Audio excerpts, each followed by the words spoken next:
It's a Tuesday night, it's 8 p.m. It can only mean one thing. It's time for Super League Raw Weekly. On tonight's show, we announce our official Betfred Super League Round 5 Team of the Week. Ralph Rimmer is crystal clear on the qualities he wants for the head coach at Huddersfield Giants. We'll discuss those and Luke Robinson's departure. Banging or hanging will of course go through the news, gossip and transfers in rapid fire time. We had surprises galore in round number 5. The only thing that was missing was Silla. We'll look back at some key moments.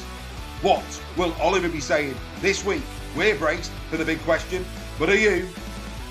And as the Super League reaches 30 years of age, we'll be looking back at our highlights and ask the question, where will we be in 30 years' time? All this and more on Super League Raw Weekly. You can't beat a bit of weekly.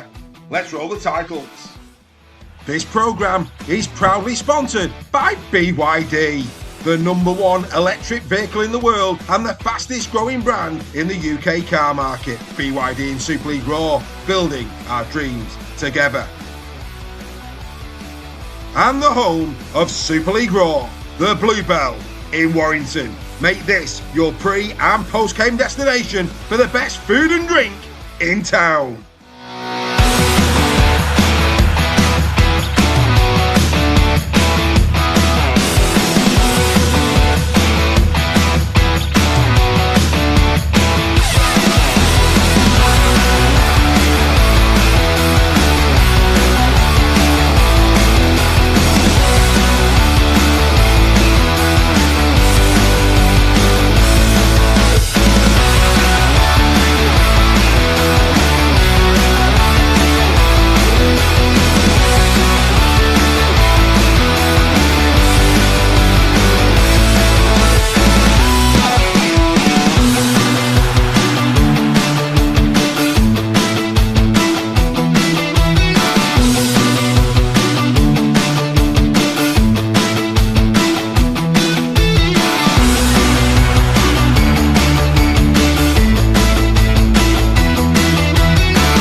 Yes, Tuesday nights. Only one place to be in it. Super League Raw Weekly in the house. Good evening, one and all.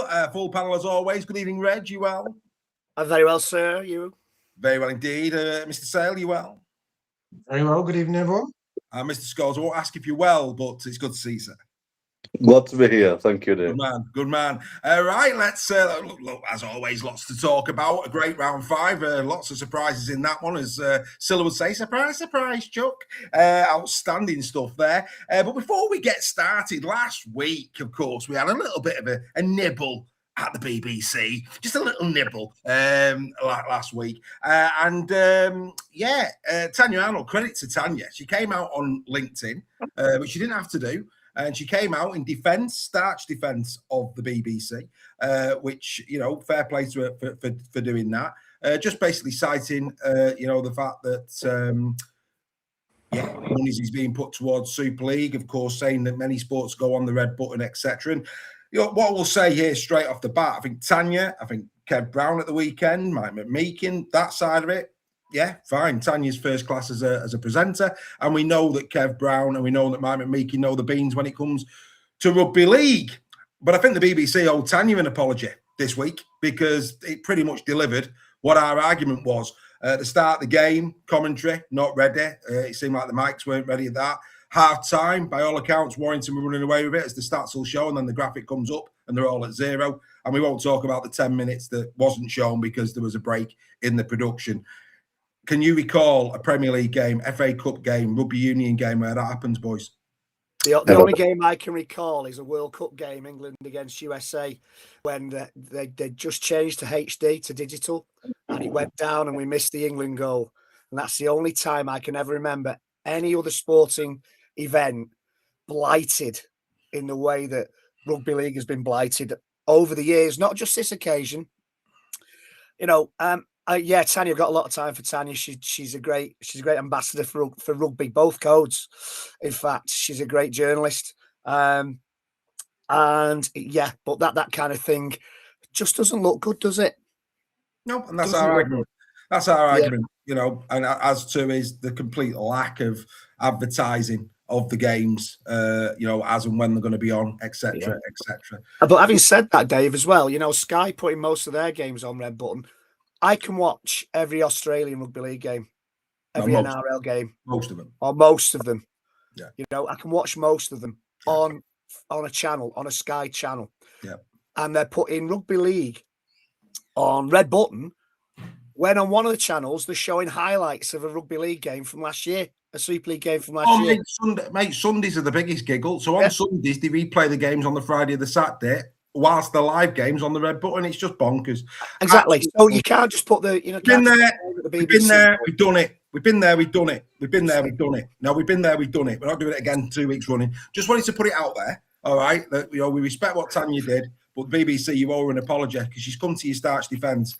And bottom line is, you've absolutely delivered what, unfortunately, we were talking about. So there you go. I'll tell you what, though, boys, what a great weekend of action we've just had in the Betfred Super League. Let's celebrate that, shall we? Let's get straight into it, shall we? Robins and Rhinos. Was it a Vegas effect there?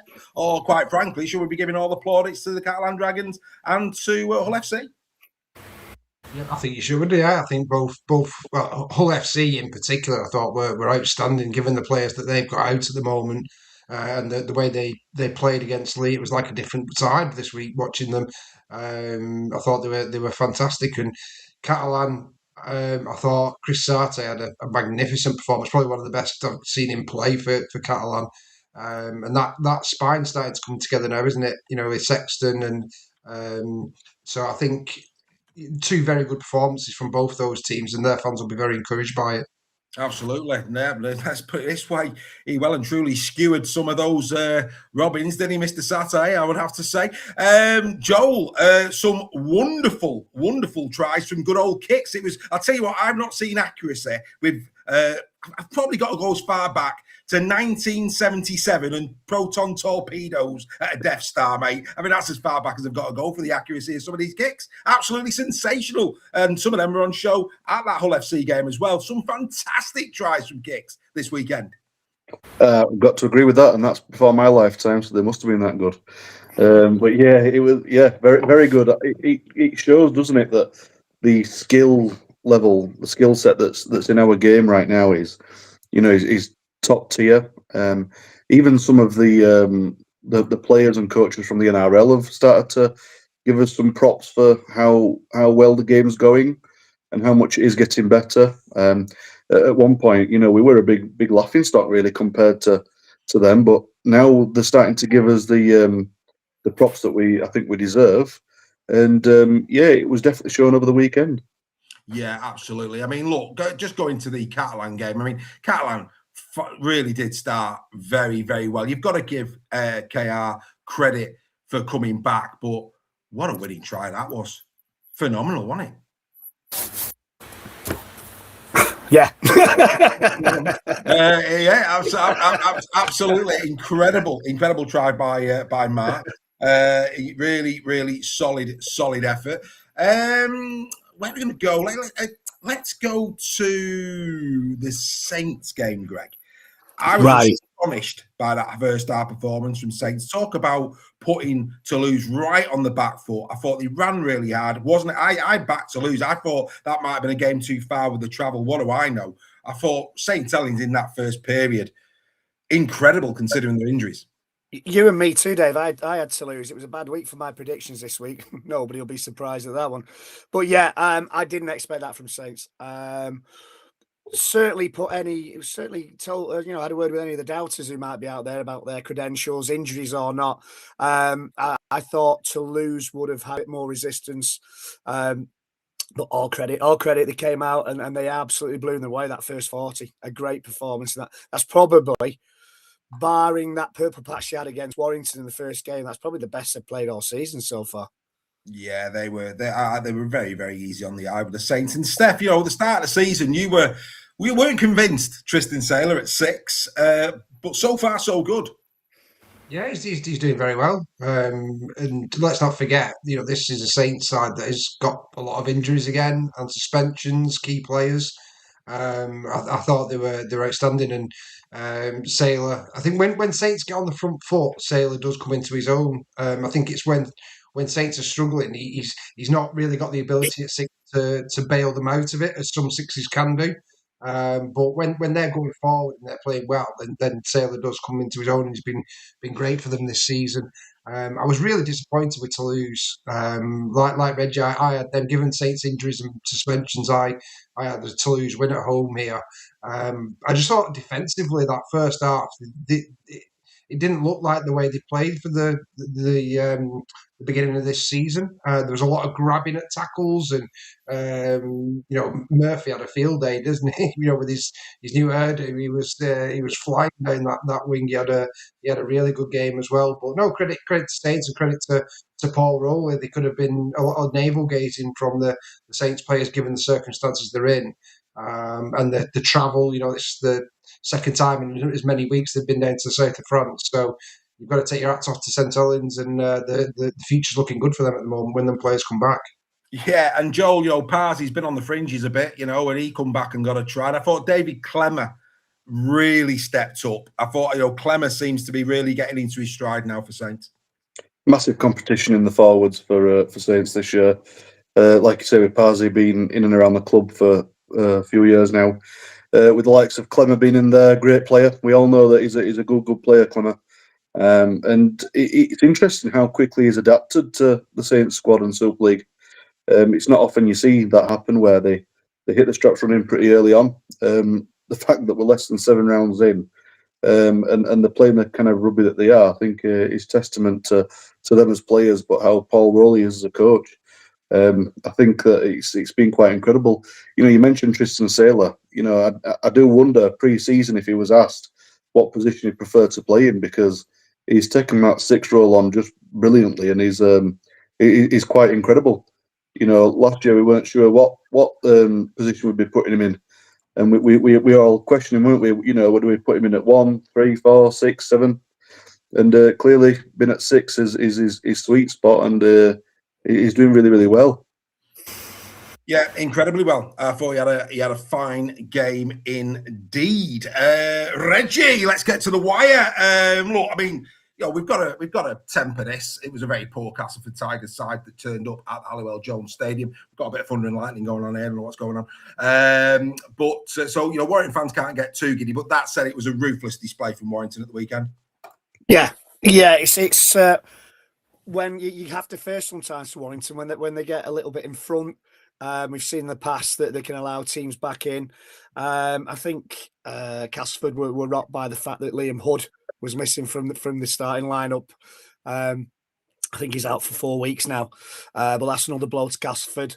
But yeah, I mean, it's a sad indictment that they didn't score as many points against Warrington as Gill did the week before, and that's pretty sad indictment. Warrington, from the first minute, just had the foot down and didn't let up all the way through. It was a very, very convincing performance. Yes, it was against a Castleford side that had its injuries, hasn't been playing that well, but you can only play what's in front of you, and Warrington did that really, really well. Great to see Matty Ashton back. Absolutely wonderful to see Matty Ashton back after 314 days out through injury. Correct. And Tanginoa, wow, very rare start for Tanginoa. He usually comes off the bench to cause some havoc, but an absolute brilliant player. Man of the match in the ground, obviously BBC, I think, gave it to Ashton. I think I'm not quite sure on that one. I think they gave it to Ashton. They did. Yeah, but a hat-trick in his comeback, 4 tries for Tanginoa. I thought Philbin was strong when he came on for his 250th appearance.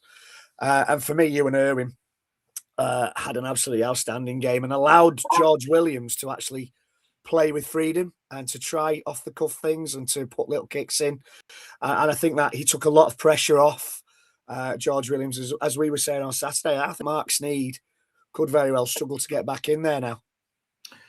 Yeah, all of the above. I would say well done to Craig Forth. He's straight at the bar. He's got us a beer. Well done, Craig. You know, it makes sense, my friend. Well done to you. I've got no issues with Ashton getting the man of the match. I thought, penalty early on, 2 good breaks. He had what he did do very well was he read the game well. The amount of times he came in when he had a 2-on-1 overlap and got the centre was, considering how long he'd been out. So, like I said, I wasn't too filthy over that. I thought both of them had equally good games. It could have gone either way. Steph, there was one shining light for Castleford Tigers fans for me, and that was Semi Valamé. I thought Valamé, he was head and shoulders their best player. Yeah, it looked like he shouldn't have been in that team. The quality that he brought to them and the way Cass were playing in this one, and playing out of position, wasn't he? I think he's a winger, isn't he, by trade, isn't he? So, Cass did have players out of position. We know Seeney's covered there at fullback before, but he's a centre. So I'd like to see what partnership he forms with Seeney when he moves back into the centre, because I think they will be on that left side one. That's where Seeney plays. So yeah, but I thought he had a really good. It was his debut, wasn't it, for Cass? I think was, yeah. First game, yeah. And a great try by him as well. So I think that's the one glimmer that Cass can take from this game, is that they've definitely got a good player in him, and hopefully they can get a few more players back in position, and he will get better and better, I think, for Castleford. Couldn't agree with you more. I mean, Joel, it was a mismatch. I mean, they targeted Tom Weaver, absolutely targeted him. Tanginoa had a field day against him. I mean, I've seen better rugs put up a fight in terms of travelling all over him, but that's by the by. But no, I mean, look, what I would say about Warrington's left edge, and I think there's a few Robins fans now that are really starting to miss Tanginoa, but I think what I said to Reggie at that game was, that left edge now of Warrington, Williams is now, and I think what Williams does, what Irwin does is that allows Williams to play on the left, not the right. And Williams prefers to play on the left. And Williams was having a field day feeding Tanginoa and Ashton. And the problem that the right edge of Cass defence had, and Sam Burgess and Steve McNamara will be opening this is for other right edge of defences to worry about. They didn't know where the ball was going. Was it going to go short to Tanginoa on a crash ball, or was it going to go wide, or were they going to go through hands wide to Ashton? And the amount of times, I mean, don't get me wrong, Bawalawa, I mean, David may have seen carousels go quicker, but the bottom line is they had a field day against him on that. I mean, I've not seen about. I mean, it's hard. It's hard on. We say this all the time, Joel. It's very hard on the telly to judge. But I was shocked at how slow Michaeli Bawalawa was. Yeah. This is something that, first of all, Warrington have got to be careful of. What they don't want to do is just keep going to the left edge and doing the same plays week in, week out. But I don't think they will. Seeing what I saw at the weekend was, as you said, you kind of didn't know what was coming, even though you could see where it was going. And providing that Warrington keep coming up with that brilliance, then you're going to keep getting tries and scores from there, and that's great. Keep doing that as long as people don't figure you out. My concern for Castleford is that, okay, Warrington were sensational. They were absolutely amazing. But when a team gets ascendancy and gets dominance over you, if you can't figure out how to turn the tide and turn it quickly, then you're going to get the score lines that you've produced on them. And that's a bit scary, because Ryan Carr will not be happy with that. And I'm sure he'll be having words. But they just look lost. They look completely lost. By the time I think it was the third or fourth try in, some of the players they look like they're ready to give up. And it's sad to see that. There was some individual brilliance, and that's great. And trying with every tackle, they weren't giving up as a whole team. But when you're seeing certain individuals starting to drop their heads, that's when you're getting weak links. And I hope that isn't going to be a catalyst for Castleford going into the season further. Well, Ryan Carr looked lost. I mean, he looked stunned.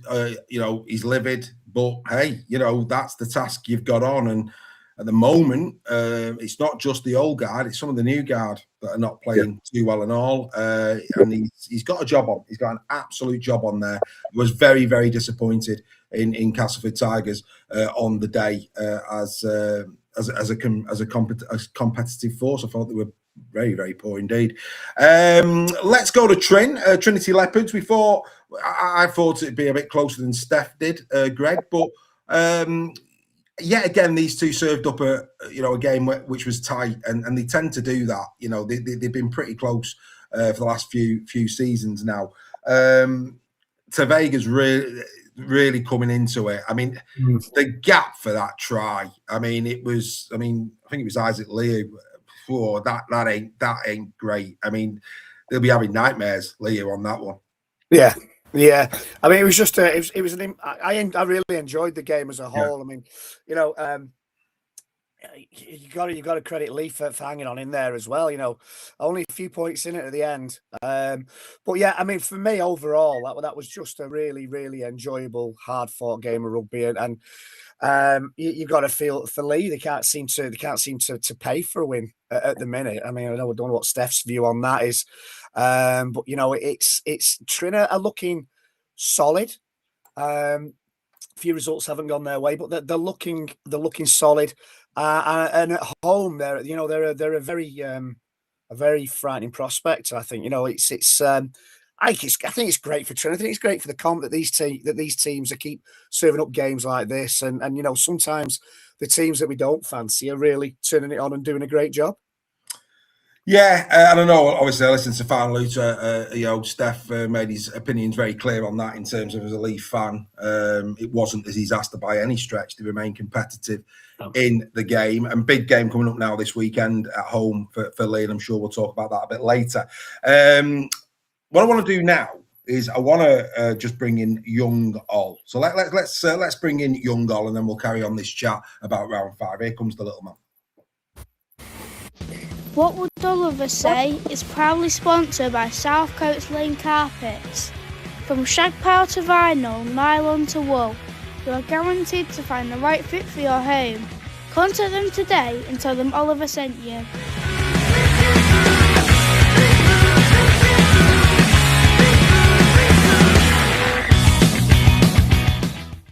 This is What Would Oliver Say at Super League Raw. 6 again was brought in to increase ruck speed, but I actually think it slows the game down. Sometimes it works, quick play the balls, loads of pressure, but there's no consistency on what is an infringement. 1 minute is play on, but next minute, 6 again for something that looked exactly the same. Defenders still slow the ruck as well though, because they'll take the risk. Maybe I just don't like it because the Rovers are honestly rubbish at it. But still, I think it just needs to be a bit clearer. Maybe like a team warning first, then 6 again if it keeps happening. Because ruck speed, it just needs to be simple. Play quick, get on with it. What do you think, Super League Girl?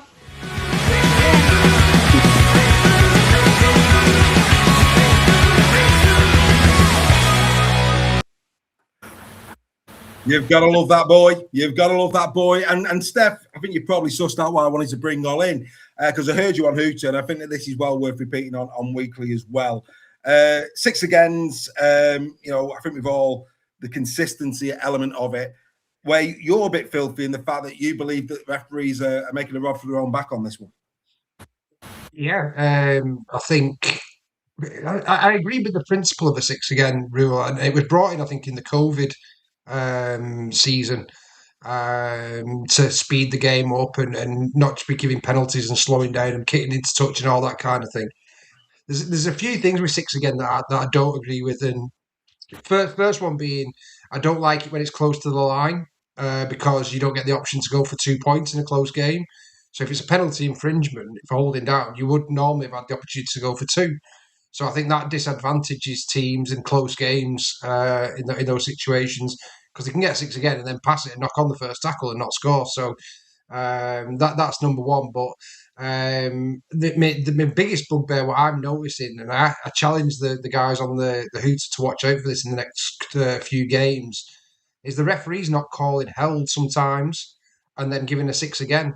Now, a 6, so the one job of a referee in the ruck, apart from to monitor the tackle count, is to call held. That ends the tackle and you play the ball on that. If they're not showing held and giving a 6 again, the tackle's not been completed. So I don't get how they're doing it. So, and it's like Ollie says, I'm frustrated with the inconsistencies. We're seeing offences now that are given a 6 again, and then another team's doing exactly the same thing. And this is from a neutral. This is games where my team's not involved in, and I'm getting frustrated, shouting at the TV, going, "That's exactly the same as what you give a 6 again for." 20 minutes ago, and it was exactly the same thing. So, but the big one for me, the biggest bugbear, is that I don't think they're calling held on some occasions, are giving 6 agains. Yeah, no, absolutely. I completely and utterly agree with that. And of course, we've seen throughout the weekend a bit of inconsistency in terms of how many times 6 agains were given. Joel, Wigan against York. I mean, credit again to York. I mean, absolutely unbelievable in terms of how competitive they are being. And there's a belter coming up at the weekend when they take on Wakey. That's just got tries written all over it. That should be a really good quality game of rugby league. I'm looking forward to that one. But they gave Wigan a massive scare. Now, again, in Hooter, Steph said, in his opinion, if the yellow card isn't given in the favour of Wigan in that first half, he expected York to carry on. It completely changed the momentum of the game. Do you think that yellow card was a harsh one against Ngannou? Possibly. But it goes once again down to inconsistency. How can we deem it to be, so when unfortunately referees and officials have been given things for certain types of offences that wouldn't have necessarily been that way against others. So I'll just take back what I listed about 6 agains, just as an example. So we've seen many occasions this season alone where the players have been held down far too long. You would expect to see a 6 again, wasn't given, and on the very next set, you're seeing that the other team, who are a lesser club, holding down for half the amount of time, getting a 6 again, and then I've personally not seen a team warning, certainly not this year, and I don't think I saw one last year. You correct me if I'm wrong, but I'm sure I haven't, and I think that's a good point that Ollie makes. So coming on to the yellows, I think that's another issue. Certain yellows are given when you wouldn't necessarily give have a sin bin, and then for other clubs, it's in favour and not. That's how it seems to come across. I'm sure the officials will have their own versions of it, but I think the fact that the referee, look at Luke Robinson, for example, he had to question the officials what they've got to do to get certain things to go in our favour. Now, that question shouldn't even have to be asked. But the fact that it's happening and coaches are asking them questions tells us that there's not something just quite right there. So I think that if there was a bit more, not a bit more, if there was just clarity and transparency of what would be a 6 again, what is deemed to be a sin bin in them occasions, and then you wouldn't have coaches questioning officials after the games. No, completely agree. Completely agree. Reggie, coming back to you. That said, I thought Nsemba was superb again. I think Junior Nsemba is really looking the part for Wigan, and it wouldn't surprise me to see Dayan Sambu come back into the squad in centre. I don't know if you guys are aware of this, but he was on loan at Halifax this weekend and scored a hat-trick. He had an absolute storming game for Halifax. So, would be interesting to see against Huddersfield if Matt Peake brings him back into the fold and puts him in next to Adam Kieran. Wouldn't surprise me. But then Nsemba, Greg, back to his best. Yeah, I think he had a great season before last. He was wowing everybody. We were tipping him for NRL success in the very near future. Last season, he was a bit quiet by his own standards. It's that second season syndrome. All the best, Dave. Second season syndrome where maybe a few teams sussed his game out. They've obviously had a word with him. They've obviously worked on things on the training ground, and he's trying a few things are a bit different. And he's now back to his best, punching holes through defences. And sometimes defences don't know how to deal with him. Is he going to pass off the back of a run? Is he just going to put his head down and go? And that for me is, it makes him out to be a really dangerous player. But he can certainly punch holes in defences. He's a huge unit. Yeah, I think for me, and Nige, thanks very much for the beer, Nige. I think what that game, what many people are saying that game showed is that Wigan have got vulnerabilities. We'll wait and see on that. They're unbeaten. If vulnerability is being unbeaten, they're not very vulnerable. But they did. I thought the young lad as well at fullback, Steph, Noah Hodkinson, I thought he had a belter. Another Leigh lad. So I'll tell you what, if we could have Erwin, Farriman, and Hodgkinson, that would be quite nice, being Leigh lads. No, he had a really good game. Just another one off the conveyor belt, isn't it, at the Wigan Academy? So fair play to him for stepping up, and I'm sure it was a really proud day for him and his family to represent Wigan. He was brilliant throughout the game. He was indeed. But yeah, well done to Wigan. Well done to York as well. I think I'll call it now. They're my guilty pleasure 2026. It was Leigh a few years ago. It was Wakey. It's now York. I'm just loving what Mark's doing, loving what he's doing. Absolutely superb stuff. And of course, then, we go to the one of the closest games of the round, no doubt about it. The score did eventually, go a bit out of sight due to Jayden Nikorima. We'll start on that, Reggie. I'll come to Joel in a minute. Jayden Nikorima, first game in a Bradford shirt. I said to Mark Applegarth at his press conference he was going to bring something different in attack, and boy did he. It really was the Nikorima show. How Aitken's got the man of the match, I will never know. No, I was going to say that. I don't know how he didn't get player of the match. He was superb, wasn't he? He's a really exciting player. And if he can stay fit, he's got all the attributes to make a really, really great career in Super League and beyond that, if needs be. But I enjoy watching him. He's one of those players that you, no matter who he plays for, you enjoy watching him when he's on form. He's an absolute class. Yeah, absolutely. Steph, we spoke about this game and we said, as a purist, it was quite an enjoyable game to watch. Actually, it really was an enjoyable game to watch. I was in the press conference with Leigh Greenwood at Bradford. That will probably take a snippet and put that in captain's run from that. And I said what I found interesting, other than Jayden Nikorima's performance, is the fact that in those latter stages, certainly the last 10 minutes, Bradford seemed to have more energy than Huddersfield because they kept the ball alive a lot, throughout the game. And that bodes well for them, doesn't it? The energy levels that they had in what was a really grinding 70 minutes. Yeah, and I think that's been a feature of the way Bradford have come into Super League. They've really played expansive rugby. They've been offloading, and I said right at the beginning, Nikorima and Milne is going to be a really good halfback combination for them, and it was great to see Nikorima come in. I really rate him. I think he's a quality 6. So yeah, it was. I think Bradford have got a really decent squad, and no more so the players like Mellor. I was listening to the ladies tackle talk today, and they're doing a fantastic job, by the way, on their statistics and stuff. So insightful for me listening this morning. They put us to shame, to be fair, with their knowledge on the statistics and research they're doing into that podcast.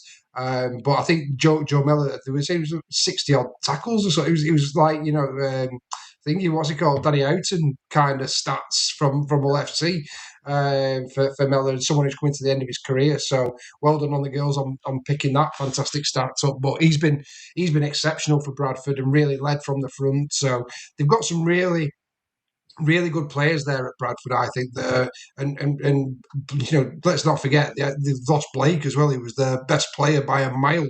Not just their best player, probably the best player in Super League for the beginning start of the season. So credit to Bradford, and their fans must be over the moon with the way they've started. Well, it weren't just Mellor. I mean, Ryan Sutton did 57.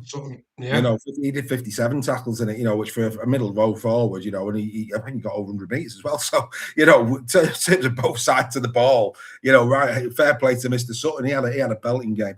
Right. Of course, we're not going to make a massive thing of new. We had a massive debate on Huddersfield. And Joel, it sort of came to fruition. I said I had genuine concerns about Huddersfield, both on and off the field. The loss to Castleford was a biggie. Now Bradford, even though it was a slightly better performance, aided by the 3 lads that he got in from Leeds. And I think that those 2 games are probably the reason why. We'll talk about the sacking of Luke in a minute. But in terms of those, for me, would be the 2 games that perhaps were the ones that contributed greatly to Luke moving on. Yeah, it was a much more spirited performance, but it wasn't just quite enough on the night, and that's just what it was. When you talked about the energy, me and Greg and my friend Brad, we went down together, had a great evening. Always love spending time with my mate Greg. I said to him that at some point, I said they look far more energetic and fitter because we had so many defensive sets one after the other. And as we know, when you're defending all the time, you're draining your energy. And Bradford didn't have to do that as much with us. They were excellent. They were really, really good. I thought our defence at times were exceptional. I will use the word exceptional there because it was. And I said to Greg, I said this is a great game for a neutral watching. It was good for us to watch. And I thought it was proper end to end. Which we've not done all year.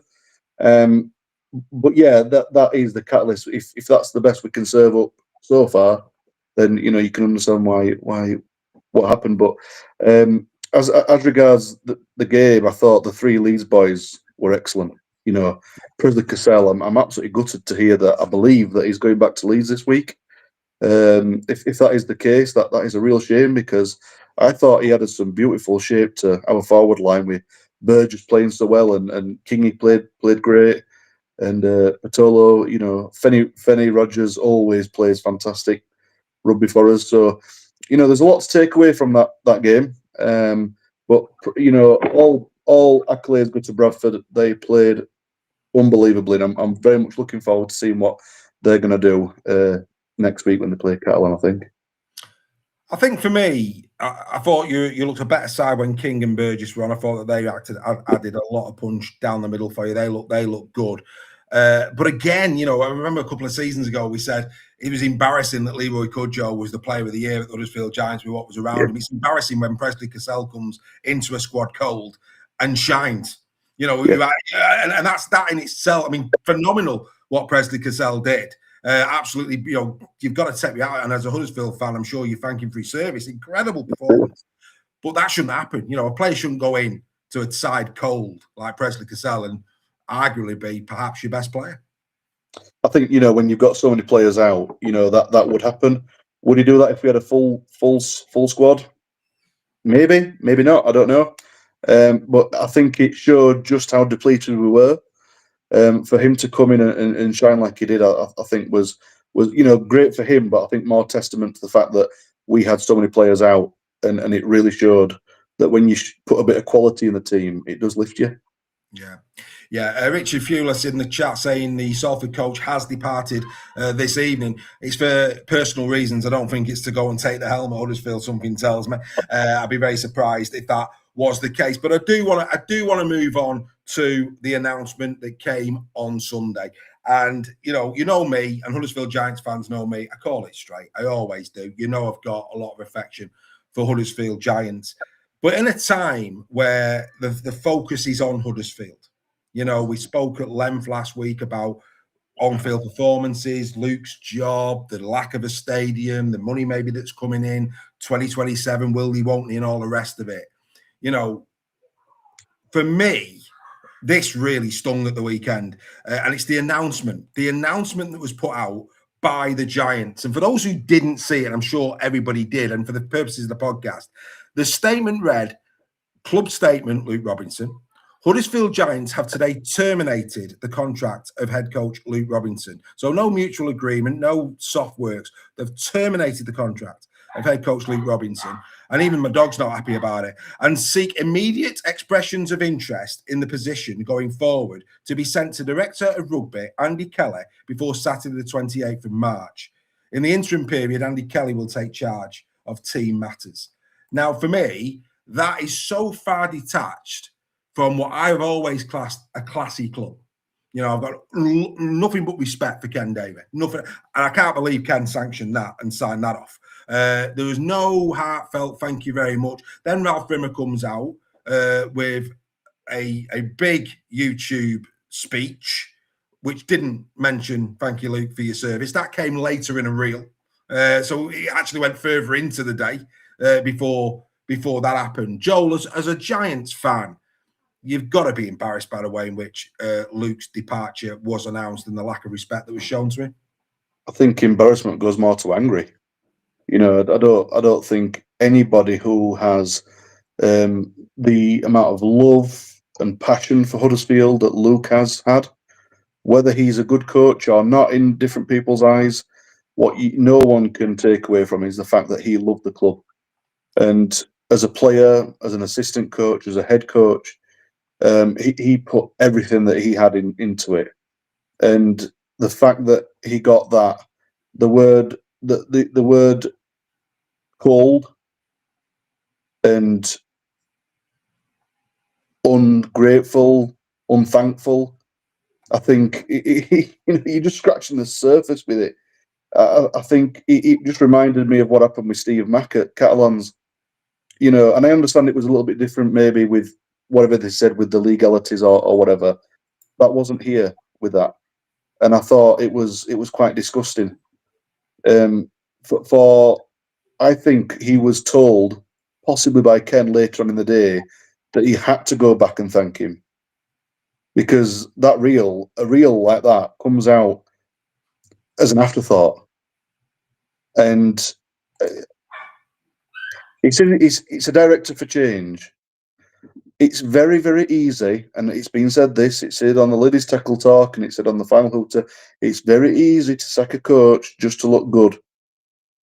But if he's the director of change the things that need to change.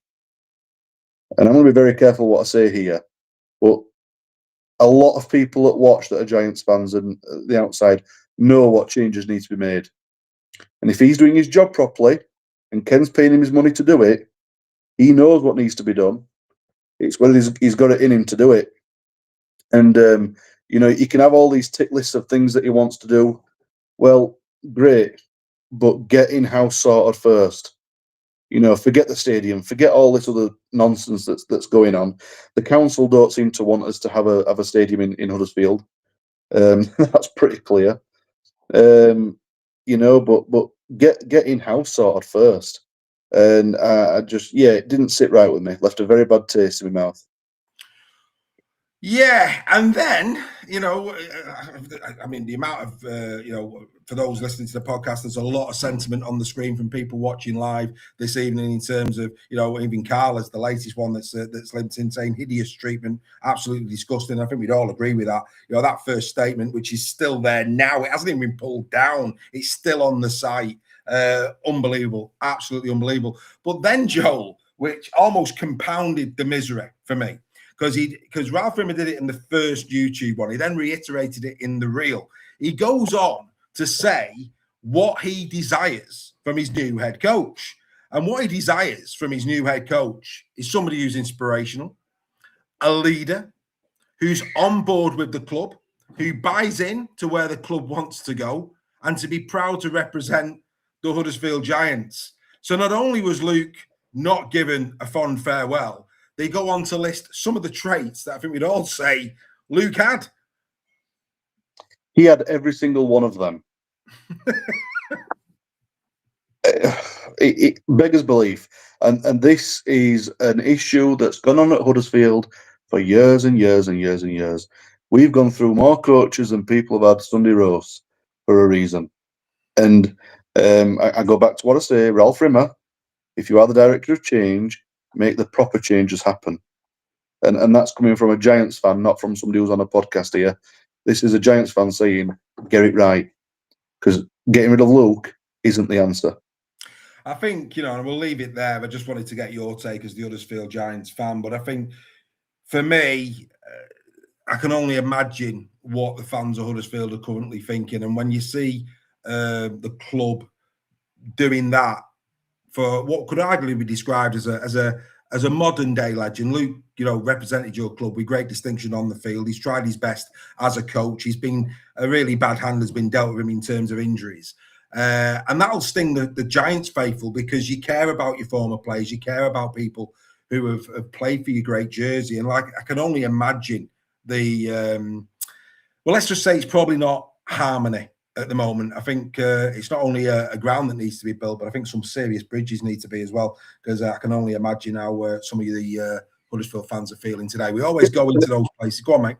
Can I just make one last other point? I don't know if you kind of picked up on this, but usually when a head coach is sacked, the assistant coach generally takes over. Yeah. So why wasn't Liam Finn put in charge? Why wasn't Leroy put in charge? I know Leroy probably because he's only just got into coaching. But my point is, why hasn't one of the coaches been put in charge? It's gone straight to the director of rugby. I'll leave it with you on that point, Brad. That was something that I picked up, and I thought that also wasn't just quite right. It's going to be interesting to see as well who they bring in, because that, at the moment, with the greatest of respect, it's a poison chalice. You almost need Indiana Jones with a Grail diary, going and finding the right one with the night looking on, really. But anyway, we'll leave that one there for those Indiana Jones fans that are watching. For those who don't watch Indiana Jones, you haven't got a clue what I just talked about. But anyway, that is by the by. Right, let's get into the news. Here we go. Banging or hanging? Yeah, let's get into a little bit of banging and hanging. And Greg, I'll come to you first. It's happened, and it's happened on the 30th anniversary of Super League. Tara Jones will be in the centre for Wigan against Huddersfield this weekend. Delighted for her. Yeah, really chuffed. And about time. I think she did the Warrington Girl Cup game and really did a good job, I thought. So, yeah, she picked up a gong from the Palace today as well. So she's had quite a week. It's great. It's great for women's rugby. It's great for women's sport. And I think, I hope, and I think she'll do a great job.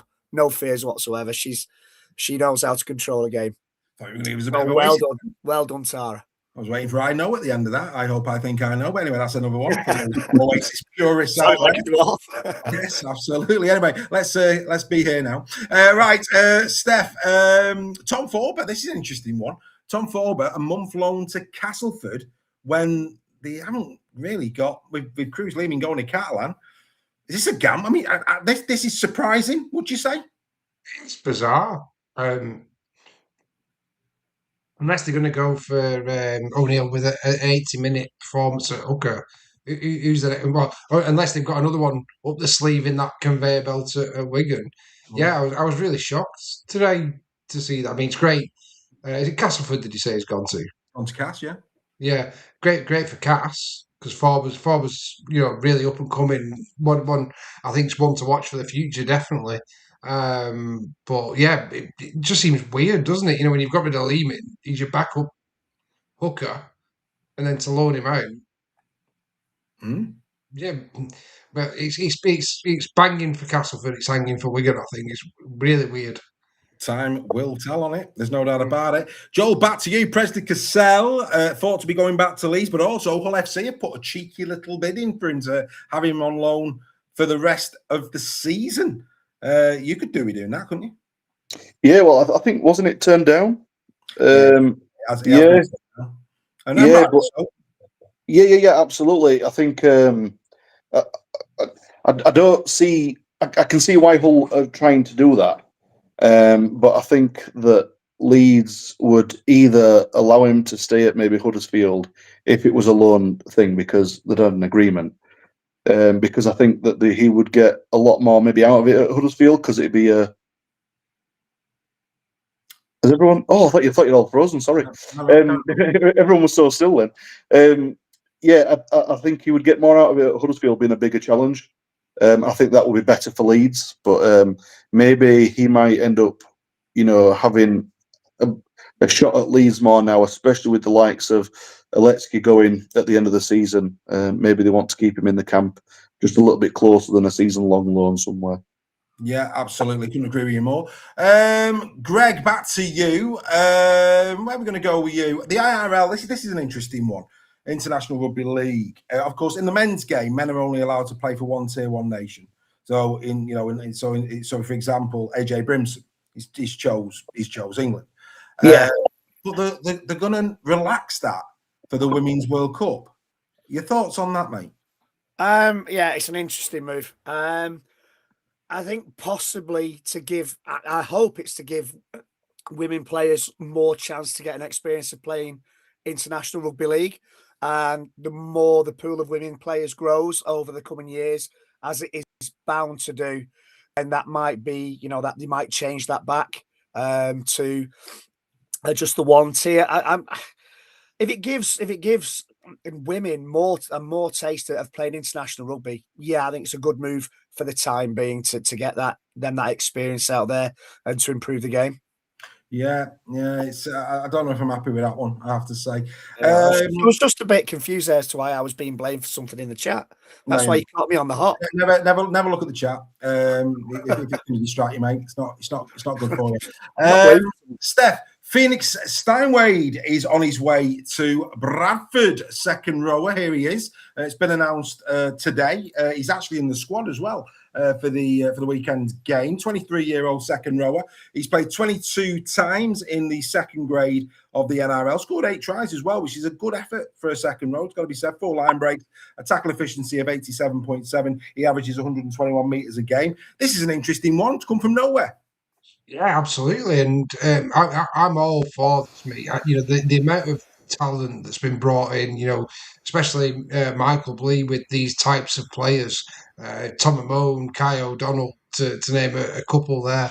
So it'd be really interesting to see how he goes. They've obviously seen something in him. Second row, I didn't know if they needed a second row at Bradford. I've not been on top of where they're at in terms of the second rowers, but no, great to get another player in, and we'll see how he goes. Yeah, I mean, I know Dan Russell's out, and I think he's Rowan out as well, maybe. Yeah, Doro. It's Doro, isn't it? So they have got those. Yeah. And of course, Skur as well. He's gone down. I don't think he's that far.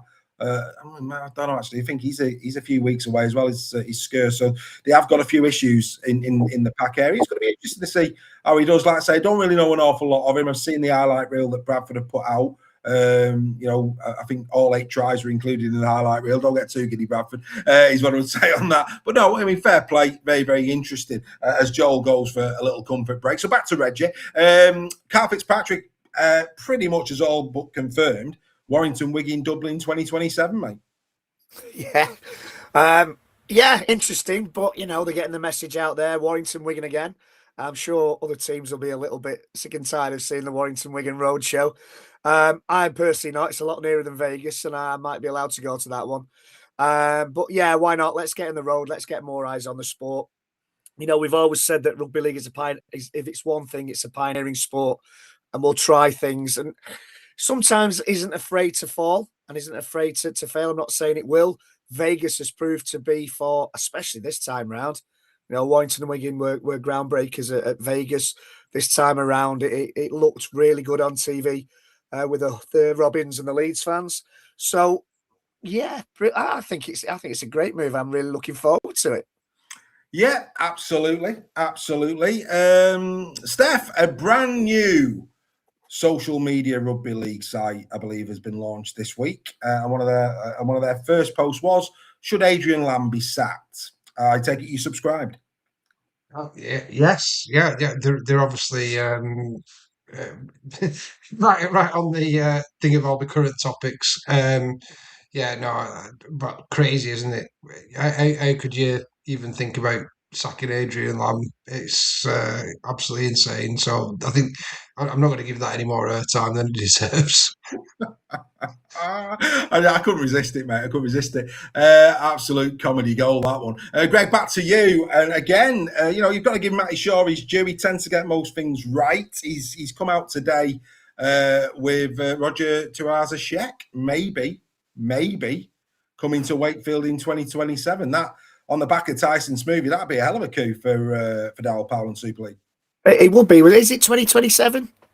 Next I year. had heard that he was coming over this season, but it is next season. He'll be 33, but he's a former Daliam fullback of the year. He's played his trade in the NRL. He was in that New Zealand side that got to playoffs last season. So, he would be, just for a couple of years, he would be a great signing for Wakefield. He'll certainly set the competition alight. If that's true, and Matty Shaw doesn't get a lot of things wrong, I'm really looking forward to that, and Wakefield fans should be as well. He's a good player. Yeah, it tends to have his ear to the ground on that. So like I say, it could be interesting as Joel comes back. Here he is. Here he is, buddy. Very, very interesting times. No doubt about it. Very, very interesting times. And of course, over the course of this week, I'm sure we'll get more fallout of Huddersfield in terms of their search for the other thing as well. I mean, very interesting for those who haven't discovered it yet. Of course, tomorrow 7 p.m. Championship Rugby League with Craig Lingard. Really good show this week, cracking show, and we do talk about Huddersfield a little bit as a fellow coach and a coach being sacked, etc., etc. So that he gives it an interesting take. But I was saying to Craig today as well, bizarre in this. Just going back to it, I did find it bizarre, right? That one, if you're interested, you need to get in touch with us in the next week. That's bizarre because any club, they should be approaching. Certainly, coaches, I would say assistant coaches, because very seldom the head coaches stand in the way of those going and testing themselves as a head coach. So that's normally, they normally get permission to speak to an assistant coach, should that be where they want to go. And any coach who actually wants that job knows full well that they either go on a broadcast and declare their interest, or they just phone the club. They don't need to be told. And I think even that I found really, and a week to do it. I know we don't want to go back on this now, but I have my say on this. But to go in the same statement as saying you're sacking your coach to then recruit for the next one is really, really poor, isn't it? It's like how if someone asks ChatGPT how not to write a statement that's what it would produce, isn't it? And the scary thing is this is from a club that's got the guy who used to be running the rugby league doing the director of change. And that it's frightening, that, isn't it? And I said on the final Uta, this is a club that hasn't got controversy in Huddersfield. It's one of the classiest clubs. The supporters are classy. The owners, everything is class at that club. In terms of the way they've done things, it was bizarre how this statement came out for me. Absolutely bizarre. It's like someone's gone into that club and done that. It's like it was so weird. It was very, very weird. I hope Mr. Lingard and Mr. McNamara approached them then, because I know there's fat chance of that, but that'd be quite wonderful, wouldn't it? I don't see either of them, mate, if I'm being perfectly honest. But no. I mean, unbelievable. We'll keep an eye on it. Anyway, let's get to more positivity. So there's lots of positivity there in the news. Great to see all of that going through. A lot of bangers in the news this week, and this is absolutely banging. Back for 2026. Yes, tonight, here it is. It's live now on the website. Club Wembley Super League Raw, the competition that it was outstanding last year. It is back. Your chance to join Super League Raw at Club Wembley for the 2026 Challenge Cup final. The entry is only £2.50 an entry, or you can get 5 entries for a tenner. You can do the QR code. That's right, Club Wembley. Absolutely outstanding. Premium seats, access to all of the concourses with some superb bars. It's a great experience. The members came last year. They thoroughly enjoyed it. So yeah, Club Wembley this year. The place to be if you want to have a go at the comp. All the proceeds that go into these competitions go back into rugby league. It's not for profit. This it's a bit of fun, and like I say, we do put the money back in sponsorships and other things in grassroots rugby league. So, like I say, your opportunity to come and join us at Club Wembley. And because, of course, this year a lot of the KR fans have had a lot of expense and this, that, the other. Here we go. So, just for people who don't know. The Club Wembley, the members have got an offer on our website currently. They can be with us at Club Wembley, 35 notes, and they're in Club Wembley this year with Super League Raw premium seats for the Challenge Cup final. Here we go. Okay, can't do this for everything. It certainly won't be doing this for the grand final. We couldn't do this for Magic, but we can do it for Wembley. So for 72 hours only, if you're thinking of becoming a member and haven't done it yet, and you want to come and try before you buy and come to a Challenge Cup final with us, I'm going to let you do it. You can use the website. You can go on there and you can purchase a ticket to come and join us for the day. And I'm pretty confident if you join the Super League Raw community for a day at Wembley, you'll become a member probably on that day. So I'm comfortable doing that, but it's just for 72 hours. So if you want to come to Club Wembley for 35 quid for this year's Challenge Cup final, you've got to be quick, non-members. That's only for the next 72 hours. Any tickets purchased after Friday close of business, I'm going to give you a full Wednesday, Thursday and Friday. So midnight Saturday morning, that's it. And they will be, those tickets would obviously be null and void and you get your money back. So you've got 72 hours if you want to come and join us, or if you just want to chance your arm in the competition, get over to our website, go to the shop and get involved in that. We'd love to have you at Club Wembley. It's fair to say, Joel, you were there last year in Club Wembley. It's one hell of a trip, mate, isn't it? It's a wonderful trip, and it's great. The occasion, going to Wembley is always a special time for any rugby league fans. But when you are with Super League Raw, it's just that much better. We all had a great time. I know my dad was with us this last time. Unfortunately, he won't be able to do that, this time or possibly again. But he had a great time, absolutely loved it, and said that anybody who wants to do this in the future is onto something good. Now, when I was at Bradford, I've got to say this. I met a wonderful gentleman called John. Now, John has been watching Super League Raw for the past 2 to 3 years, and he thinks that he wouldn't be able to become a member because he couldn't get involved. John, I know you're listening. This is your opportunity, and he did tell me that he's probably going to become a member. So I'm calling you out, John. It was lovely meeting you, but make sure that you pull over in that truck, get that QR code scanned, and you can spend the day with us at Wembley. It's a wonderful occasion, and for those that haven't thought about booking it, please book it, because it is a wonderful trip. And regardless of the teams that are playing, we just have a great time and we have a great laugh. Well, I can tell you, John is a member. So John has joined today. So well done, John, for doing that. And like I say, yeah, and actually, I was speaking to Greg Roach with regards to this. It's a really good point that you make. Super League Raw, you can do as little or as much as you want. Okay, so just to confirm what being a member of Super League Raw is all about, you're part of a WhatsApp community that talks rugby league 24/7. You can dip in and out of that as much as you want, and you'll make phenomenal new friends. You can get involved in the podcast. You will be at meetups with us prior to games and have opportunities to go to the big events like Magic and Grand Finals at a discounted rate, but really good tickets. So like I say, there's so many benefits. If you go over to our website, they are all listed. If you look on your phone, it is difficult. There's a little blue arrow that you can see. It's not the greatest, and I do apologize. There's nothing I can do about that. There's a little blue arrow that if you click on that, it lists all the member benefits. And at the end of the show tonight, you'll see member benefits. Just come and join us. Come and join us, folks. Honestly, this community, it's very special. Very special indeed. I saw Dawn Baker. She's in the chat talking about Nigel Wood's appointment. That was a done deal. I don't think anybody expected anything other than Nigel Wood. But what I can tell you now, this is where the NRL is about to get very interesting. Now all of that is done, get ready.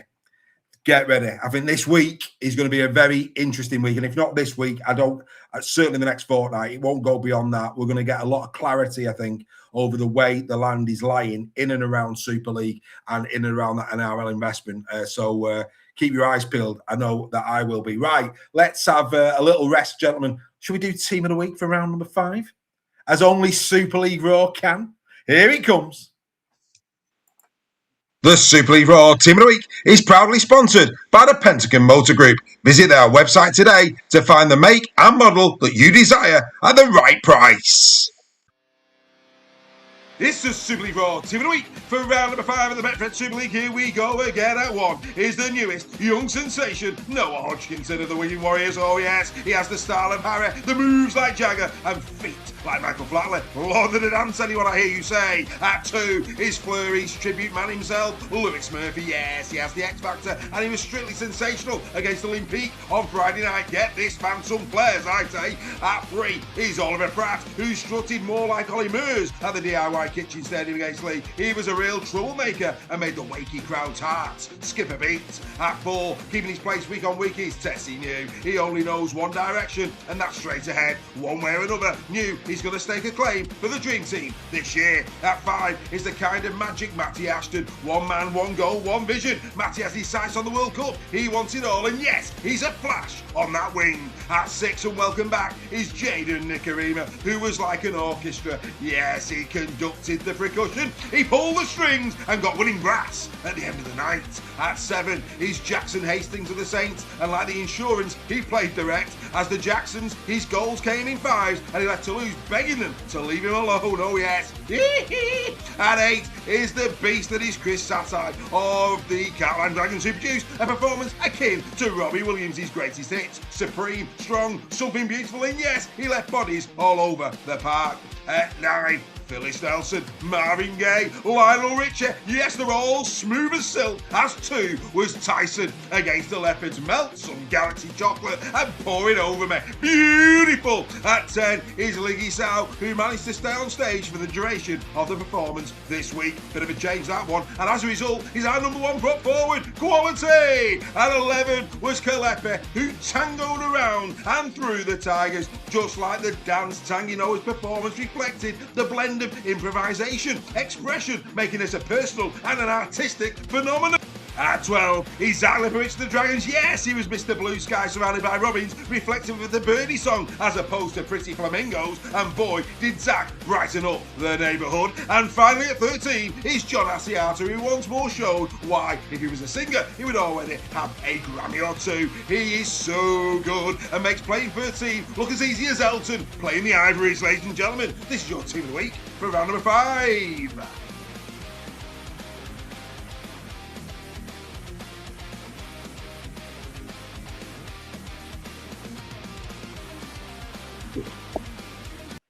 So there you go. The Team of the Week for round number 5 is in the bag. Gentlemen, Mr. Nixon, coming to you first, sir. Your thoughts on Team of the Week round 5? One hell of a front row. Indeed. One hell of a front row. And the second row's not bad either. That's some pack, that is. Great to see Matty Ashton in there, and after, as I've said already, after his injury. Tyson Smoothie coming back into it after coming back from a little bit of a knock as well. Thought, Danny, what you do the stats, Dave, so you clearly know better than I, but thought Danny Walker was a bit unlucky not to be in there, but you know, you're the stats man, you know better than I do. But yeah, that's some pack, that is. I think that's a decent team.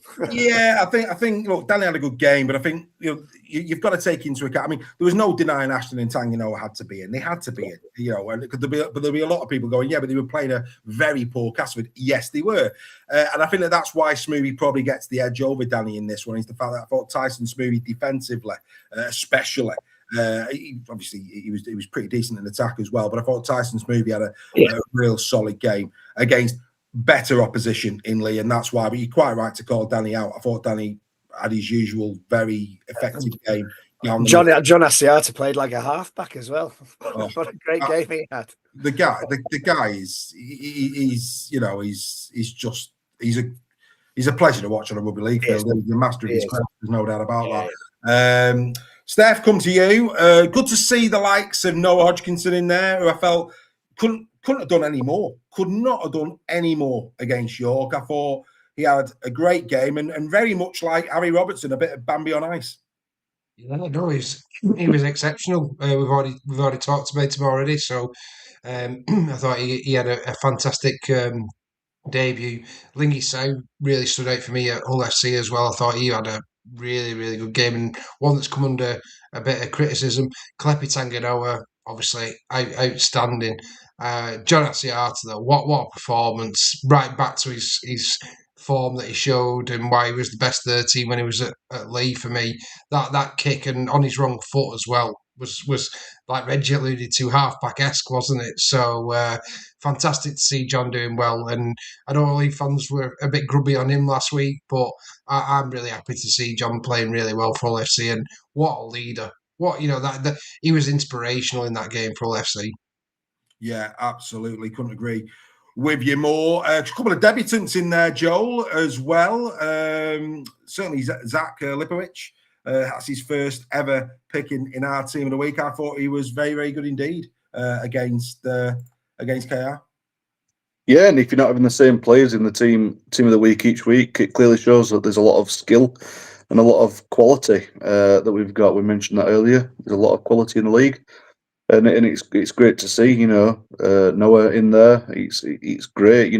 Players like that don't always get the raps that they deserve, and it's nice to see them getting in there. It's no surprise seeing Tyson Smoldy in there. He's a wonderful player. Is Mr. Smoldy, and it's great to have him in the in the league. Jackson Hastings, it's great to see him back in Super League. He's been thoroughly missed, and it's players like that put the English Rugby League on the map. And I think it's a very well balanced side. Is that? I think it'll win a few games. That side, without question. And I thought testing you yet again, it was an absolute wrecking ball. Unbelievable performance yet again from Tessie. He's been in a couple of team of the weeks already this year and going from strength to strength. A player that I'm really pleased for, Greg, because of his injuries, is Lewis Murphy. I think he's gone into that team. There's a lot of Saints fans disappointing that Dagnall's not been getting. I know Dagnall played at the weekend, of course, felt being out. But there's a few people a bit, why is Lewis Murphy playing and Dagnall not? But he's done nothing wrong, has he? He's doing really well under Paul. Yeah, he was a really exciting player when he first burst onto the scene. And like you say, it's such a shame for him through injuries. So I for one, am delighted that he's back and that he's playing really, really well. Let's hope he can stay injury free because the kid is a talent. There's no doubt about that. Yeah, absolutely. Delighted for him. Yeah, just an absolute pleasure to see him play. There's somebody in the chat saying, "Where's Ignatius Party?" Yeah, he scored a try, mate, but he only made 34 metres from 6 carries. Just saying, you don't get in a team of the week at Super League Raw doing that. Just not happening, pal. Not happening in a million years. You know what I'm saying? So if you're going to come at us, pal, make sure you got your back up there. We don't have favourites. We don't care what shirts people wear. The only people who get in our team of the week are the ones who absolutely deserve it. No bias, no emotion, just absolutely the best in their position this week. Go and do the research. I think your team will look pretty similar to that, if not exact, is what I would say. But anyway, fantastic team of the week. Congratulations to all of those players. I can't believe, with that, we're not a million miles away from picking our team in a month. We've only got one more round and we're doing that again. Dear me. Where's the season going, boys? It's absolutely flying by. Before we have a quick, we've got Captain's Run on Thursday. For those of you who've not watched Captain's Run or listen to Captain's Run, you can listen to it on Spotify and on Apple on the way to the games on a Thursday, or you can watch us as a webcast on YouTube right up to the Sky production, or not if it's on Red Button. It probably finishes a good 45 minutes before that one. But if Sky is on at half past 7, which it is this week, I believe, for the Castleford Bradford game, then we will take you up to probably about 10 minutes before, so you can get yourself a beer and then you can start watching the Sky one. Nobody builds up to a round of Super League more than Super League Raw does. All the stats, all the analysis, all the key head-to-heads. Come and watch Captain's Run 6 p.m. this Thursday evening. So we'll get into the ribs of those games when we do that, but we'll have a little tickle of them in a minute. But before we do, it is, of course, the 30th anniversary of the Betfred Super League. 30 years have flown by. Of course, I think all of us, even maybe Joe. Joe, when were you born? Remind me. 90. You were 90. So as a 6-year-old, little Scholes was there. He was there. Good man. Oh, So yeah, I mean, look. Are we in a better place? Let's start there, Steph. Are we in a better place 30 years on? Yeah, I think so. I think Stadia massively is a big one for me. That's if you look at the clubs now, the grounds they're playing in, the improvements from IMG, and I include clubs like Castleford in that as well. I think yes, they're not working with the best, but they have made massive improvements. But I remember going for having a wee outside. A lot of stadiums back in the day. So I think from a family perspective, being a family man now with 2 daughters and taking my children to games, I think that experience is a hell of a lot better. It's hard for me really to comment on this because I've only spent, as a fan, I think 6 seasons, 7 seasons in Super League. But I would definitely say we're in a better place in terms of the facilities, the experiences we're giving to younger fans. I think we are, yes. Fair play.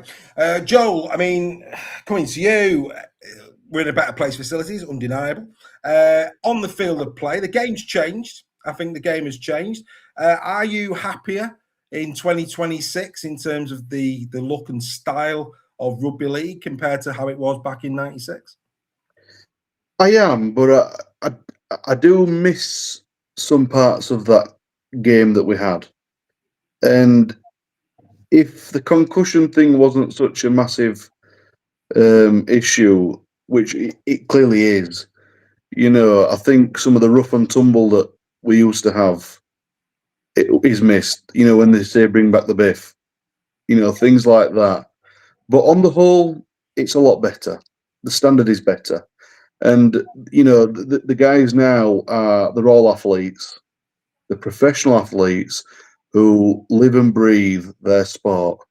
And it is a much better spectacle to watch, not just for the pure diehard fans of rugby league, but fans of sport. I think everyone can now kind of like resonate with how the game is played, even if you don't understand the rules. And that's just great, and that's testament to how the players have improved, not just their fitness, their physical strength, their abilities, their stamina, everything. It all goes hand in hand, and I think that's why we're having a much more competitive game that has been the case now over the last 10 years, I'd say. Yeah, absolutely. One thing's for certain, Reggie, the shirts fit better. Remember the good old days when they were about 2 sizes too big, and the Dallas shoulder pads on. They're far better looking on the supporters and the players. We won't do fashion. From your perspective, Reggie, players, maybe 2 or 3. As you sit here now, and I want it to be as instantaneous, lads, as possible. Memories of 30 years of Super League. What lived long in your memory over the 30 years we've had? Over 30 years? Wow, that's a good question. I think the first thing that I remember is just before Super League kicked off, just before everything was falling into place, they cancelled the idea of merging teams. And Warrington were playing Widnes on that Good Friday, Easter Monday, I think it was. And news came through at half time that the mergers were off. And I always remember that, the relief that swept around the ground, that, we weren't going to lose some famous old names.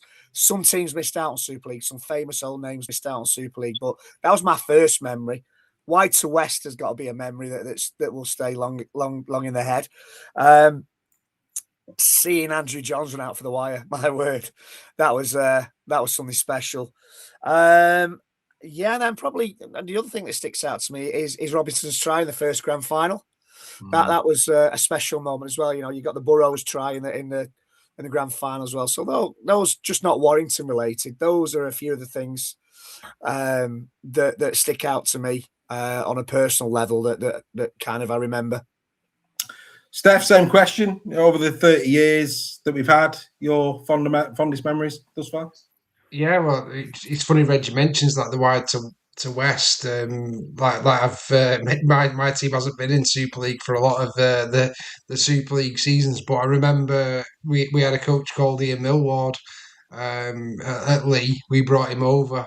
And we were in the Championship at the time when Ian left to go to St Helens. And one of the things me and Vicky used to do was go and watch Saints on a Friday night because we played on a Sunday. So we were actually at that wide to West game. We went and watched it live. That was absolutely phenomenal.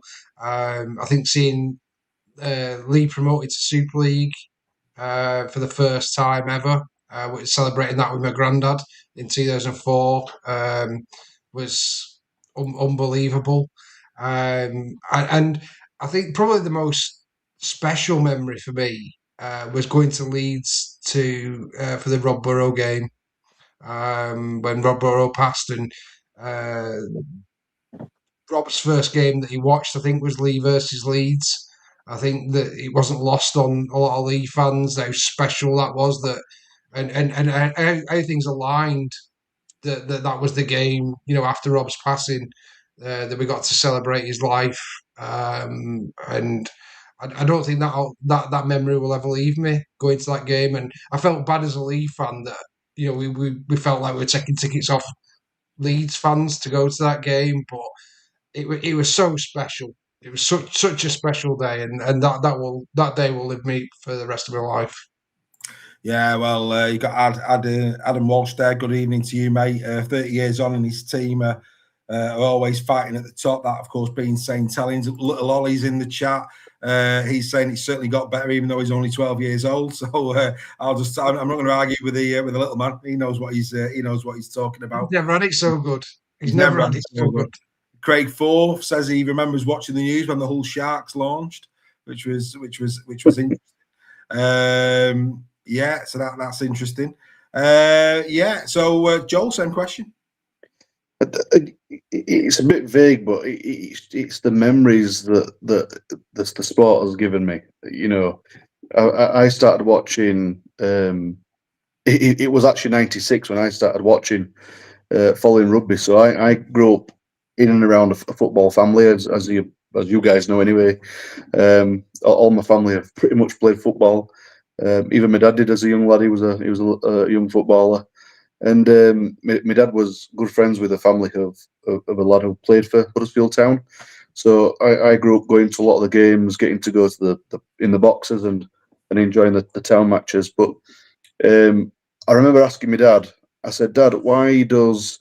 Because at this time, if you remember, the McAlpine Stadium as it was, it wasn't all blue and white. You had blue and claret seats, and I said, "Why are some of them like that brownie colour?" He says, "Well, that's what the Huddersfield Giants play or Fartown play." And I says, "Well, who's Fartown?" And he says, "Well, let's go to a game and find out."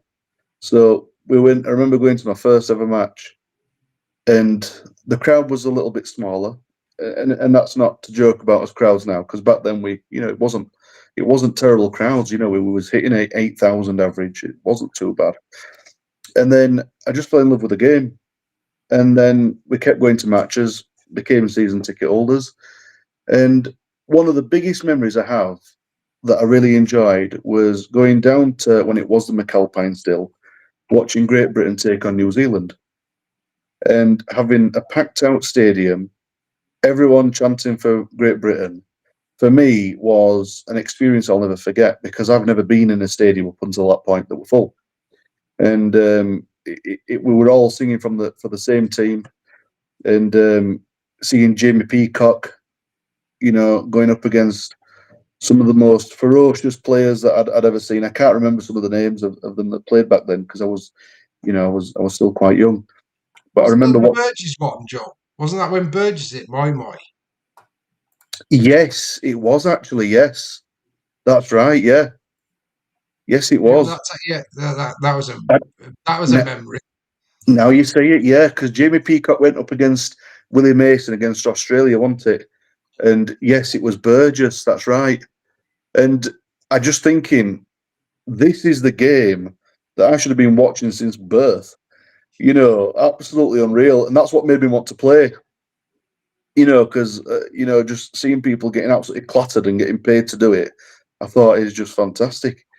And then I'm going to be a bit soppy here, but I've got to say, being Super League Raw, being part of this has been great because it's brought me much closer over these past 4 or 5 years and opened my eyes to other clubs, the history of other clubs.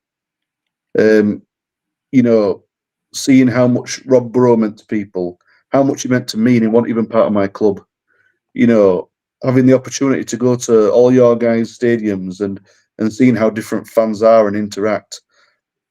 There's too many memories to pinpoint on one single one, but all I know is that the sport that we love has given me some of the best times that I've enjoyed growing up to the man that I am now from being a boy.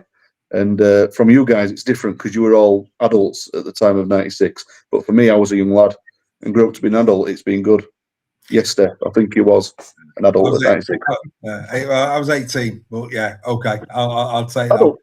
I'll take that one. But no, really, really good. Really, really good. Daniel Long, good evening to you. He remembers Wakefield beating Saints at Barnsley 23-22. Linton stop drop goal. Go on, Danny lad. As you've said, I think, look, there was something magical about early days of Sky. Because all of a sudden it was there. We'd never had it so good. We were getting games, and there was something about it. If you actually go back and watch some of them now, I mean, God, we talk about current production levels by comparison. Is what I would say on that one. But it was just great to have rugby league, on the TV. It was something to look forward to. As a young kid coming home from school, knowing the game was on, and when your game, it's not night now. You had to, you might have been on every 4, unless you were Leeds or Wigan, and you're on pretty much most weeks. But and Saints. But I think from a Warrington perspective, it's probably once every 4 weeks or so. Warrington would be there. I always remember Halifax. I always remember the Halifax game when that one was on. Obviously, good point that Steph made over stadiums, because I remember the HJ opening. And that was. You talk about never having it so good. It had toilets. That was a start. It's a different completely different kettle of fish on that. Can I add one in there? It would be remiss of me not to see my granddad kick off the first ever game at the Leigh Sports Village. That's one memory that I'll never forget. Absolutely, I couldn't agree with you more.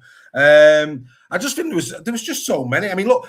I was talking. I think I can't remember who I was talking to, but it's like Ben Flower. The Ben Flower moment. You think about moments that just stay in your head. Burrows try, absolutely. Jason Robinson's, as Greg said, absolutely.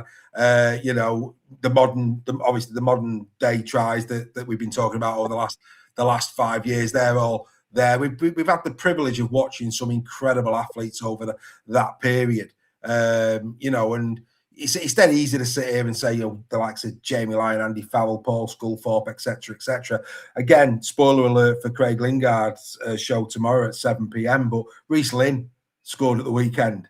You remember Reece Lynn from his Wakey days? What a player Reece Lynn was for Wakey. You know what I mean? So it's not just those big players that it'd be just easy for us to talk about. All of those players that have contributed to this rise in rugby league in our country and the platform that it is given. And there's no doubt the platform is better than it was in '96 for rugby league. I think that, we could sit here and say perhaps the monies over the years have not been spent wisely, and the governance of the game perhaps could have been better. But in terms of the product on the field, I think we've seen it, certainly over the last 5 to 10 years, it's really come on. And that's to the credit of everybody involved in the game.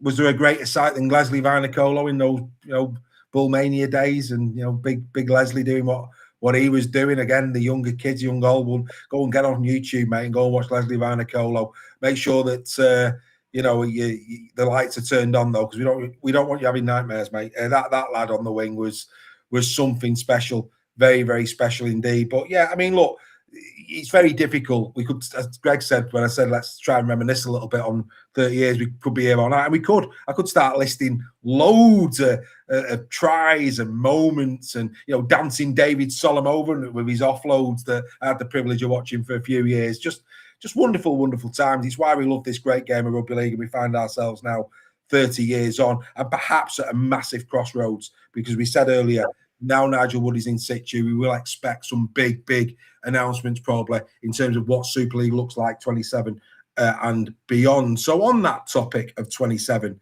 and beyond, Steph, where will we be in another 30 years' time? That's a big question. Where would you hope rugby league would be in 30 years' time? I hope it's a sustainable sport. I hope it's generating its own income. I hope fans for all clubs increase. I hope we've got a fantastic TV deal. I hope we've got fantastic academy structures that are producing brilliant players. And I think all that's achievable. And I think, but a lot does rest on investment, and that's what we've got to think. And this NRL thing, I think, could be massive. It could be massive because that's the blueprint, isn't it? In terms of the way they've done it over there, the investment they've got, how big of a deal it is. And I get there's the ownership stuff over here, and sport is different in this country. But I really do think that now, given where we are and the unfortunately the way the championship is, I think we have got to pull the drawbridge now, and we have potentially got to adopt this feeder club. And I know this will. If someone was saying this when Leigh were in the championship, I'd be absolutely, screaming at the screen now and going, "You're joking!" But reality's got to strike at some point for me, and this could be a good thing. I'll look at clubs like what Andy Mays is doing at Rochdale Hornets. Brilliant guy, Andy. Invested so much money into Rochdale, but Rochdale are never going to be a Super League side. That's just the reality now. So my hope is that these clubs, these other clubs, can form their own competition in effect, but with the support and investment of this Super League competition, and we really start to move it forward, and then we start to become really competitive, especially on the international stage, because I think that's the only way that we're going to get investment into grassroots as well. And it's a trickle down effect from an elite Super League club, then to a what we call a championship side, but should be a feeder team in effect, where we've got all these other really good players playing in, and that forms a great competition. But then a really good academy structure as well underneath it, and pathways for everyone to go through.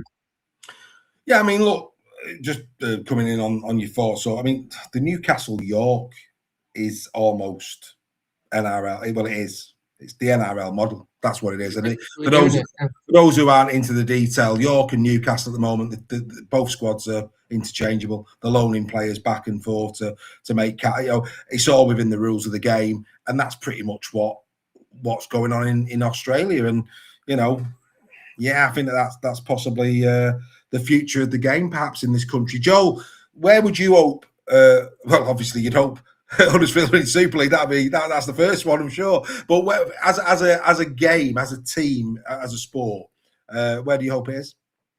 Well, first and foremost, it has to be sustainable.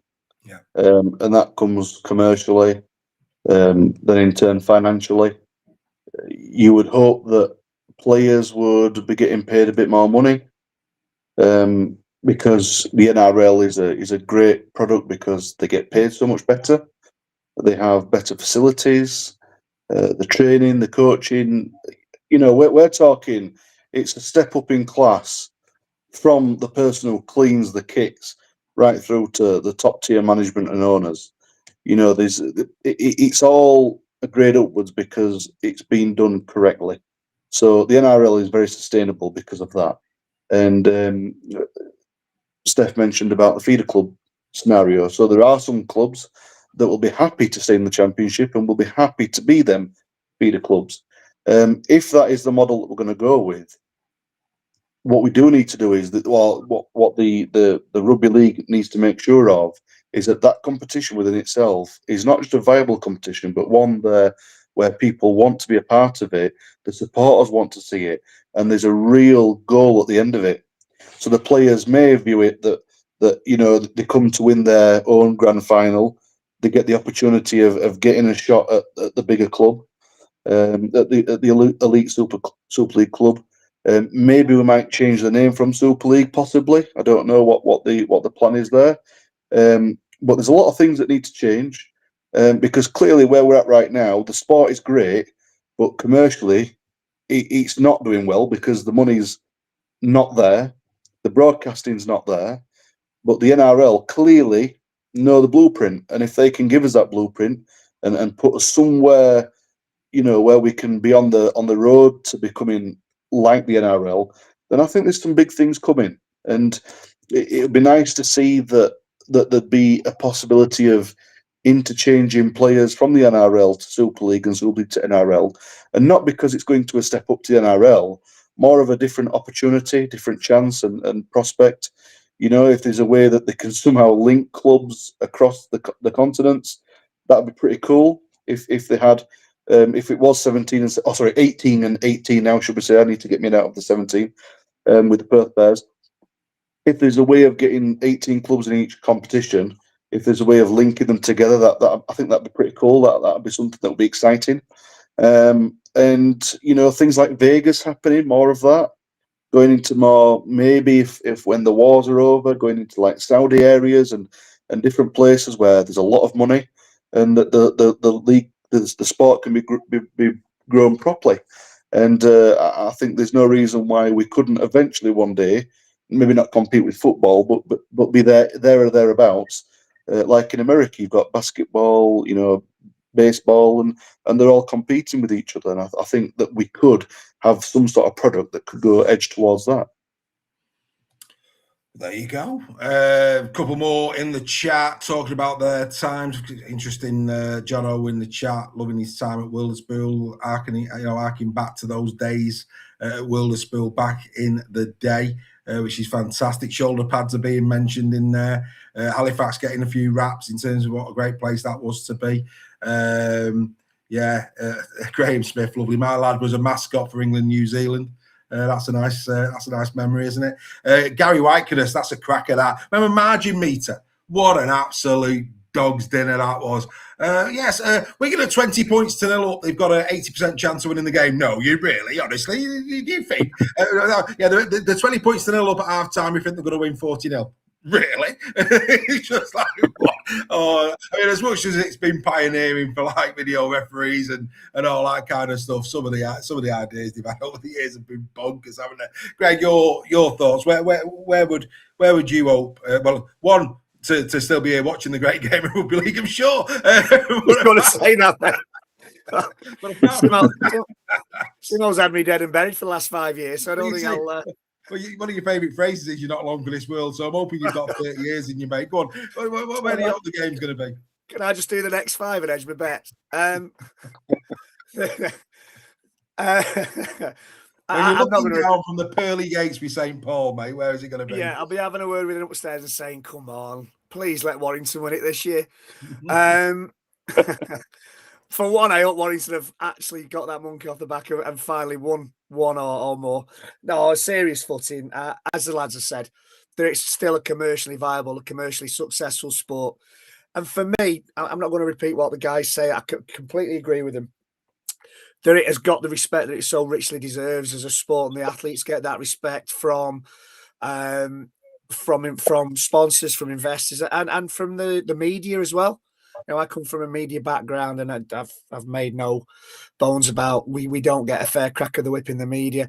I hope that ends at some point. I hope in 30 years, Super League is on the same pedestal as the NRL is, and there's no talk about the NRL being so much better than Super League. I hope we've created an international team that's capable of beating the Aussies, capable of beating the Kiwis, and has won a World Cup or two in 30 years' time. Off the back of this hopeful investment off the NRL, more people discovering the sport and coming into it. So that for me, while I'm watching down from up there, is what I hope will have happened in 30 years' time. Yeah, I mean, look, you know my take on this. It's the greatest sport on earth, and it should be as a spectacle sport. There's nothing that can rival the great game of rugby league in terms of what it produces on the field of play. I'd like to think that in 30 years' time, some of these will sound little, but actually, in the grand scheme of things, it would show progress. That a pre-game build-up is an hour and a half, not 30 minutes. You know, a little thing like that. That a post-game an hour and a half that's there. That there's a genuine, a properly produced. And there's a few people in the chat saying boots and all. Let's remember boots and all. We've got somebody on the telephone and a picture comes up. We want better than that. A proper midweek rugby league fanzine type show that's on there and all that we can do with that. I think. Do you remember when Boots and all got relegated to the canteen? Oh, mate, don't. Come here, yeah, just don't. Oh, yeah. I think in terms of, for me personally, and you know what, this is a plea to all of the. I want rugby league to think bigger, and when I say think bigger, all facets of the game. So we're starting to see clubs thinking bigger in terms of fan experience. We need the governance to think bigger and to do what Greg, in order to achieve what Greg said, which is actually to become a credible rival to other sports in this country. We're going to need everybody to pull together to make that a reality and actually present our sport in the right and appropriate way, because we know that if people watch it, I mean, some of the biggest advocates of rugby league are footballers. That tells you everything you need to know. And the respect of professional footballers for rugby league players is astronomical. That tells you that they recognise just what it takes to be a professional rugby league player. So if they can see it, new fans can see it that can come on board. And I think we need to get smarter with that. We need to get those as brand ambassadors.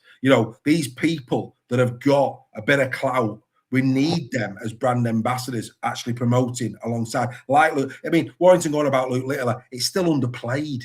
It's underplayed. Yes, he's doing a bit, but that's an absolute, that's something that could really, really elevate our sport. We need, like the Hearns, the NRL, people who know what they're doing to make our sport prominent in mainstream media, in the glare of other people. I think for me as well, what I'd like to see is, like I say, not only production starting an hour and a half early, but proper production, like we see in the NRL, like we see for Premier League. That should be the standard. Whether you're watching Premier League football or whether you're watching rugby league, there's no difference in production quality. There's no difference in the way it's given out to people. I think that's it.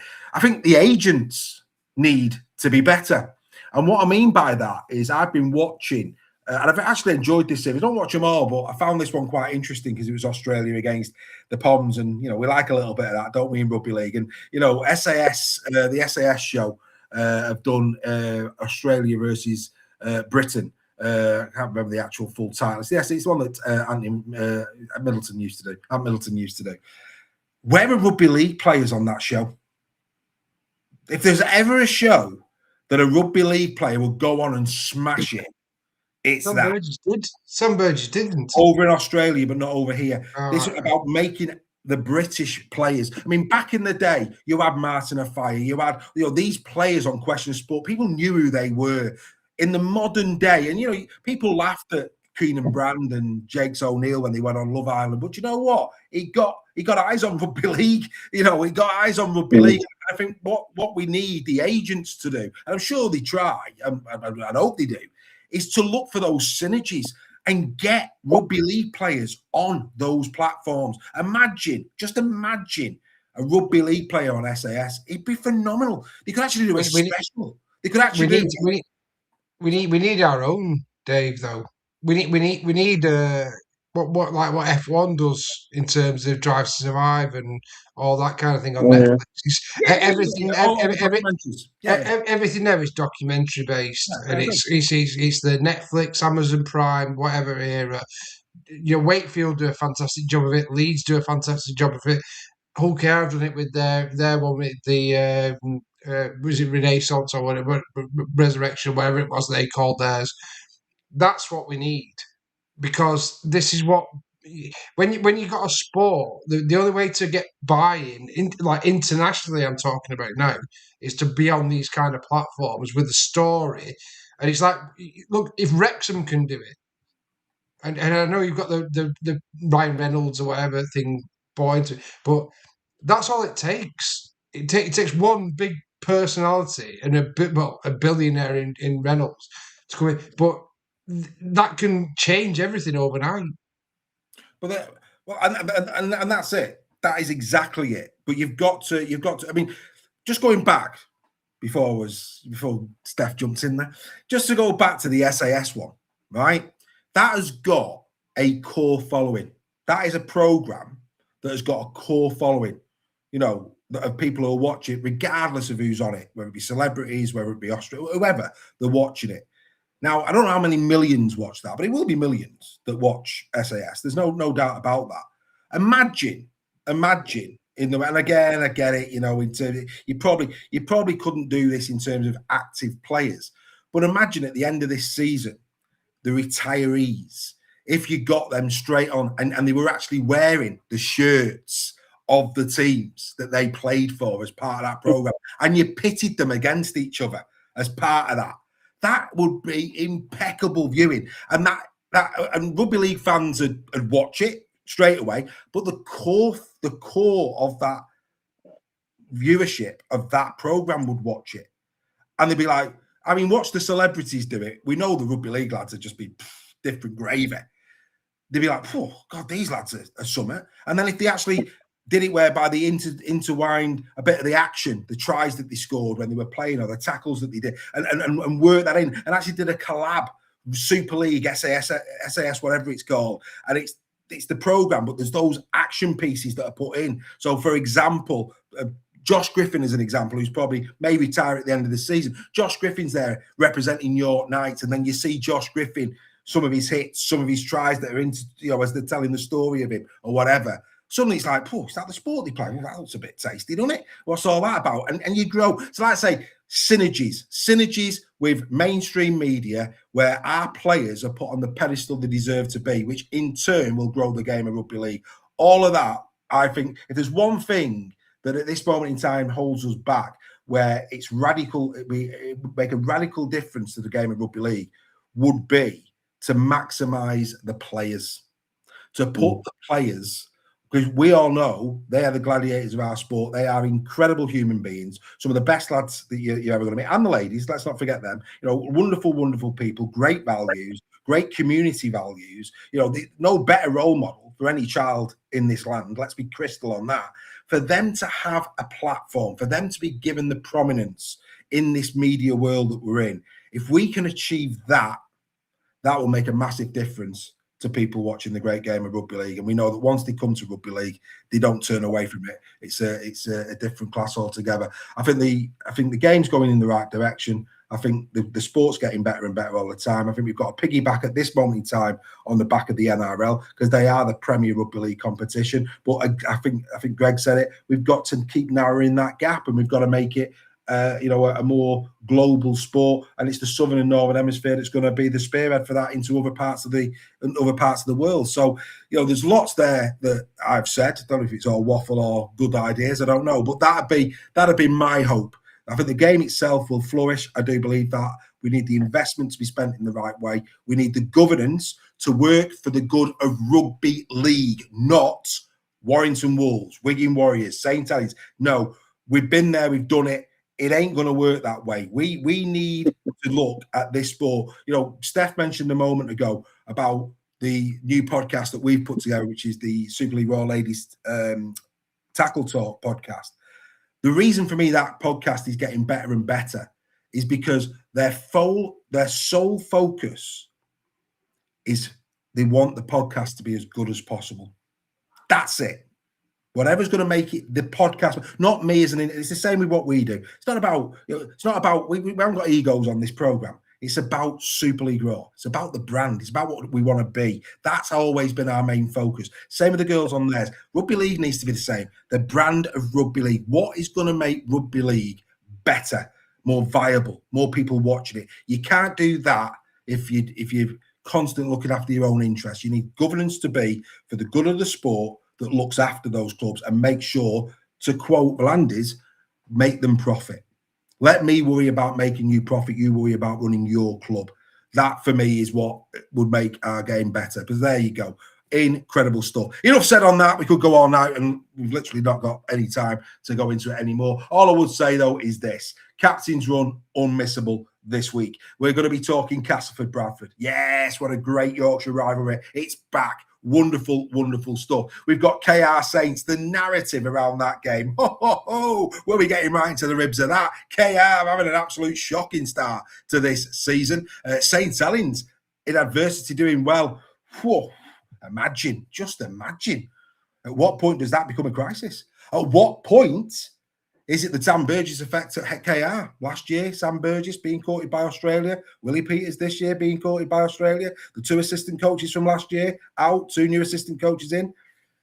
Is the nervousness there? I don't know. We might get into that on Captain's Run. That'd be an interesting one. Your night's Wakey train. Ho, ho, ho, ho, ho. Yes. Spank my bum and call me Susie. Beautiful stuff. Leigh Leopards against Toulouse Olympic. Should be a good game. Big game for Leigh, that one. A big game for Toulouse as well. It should be a good game. We in Huddersfield, we would expect. But then again, will we get a reaction?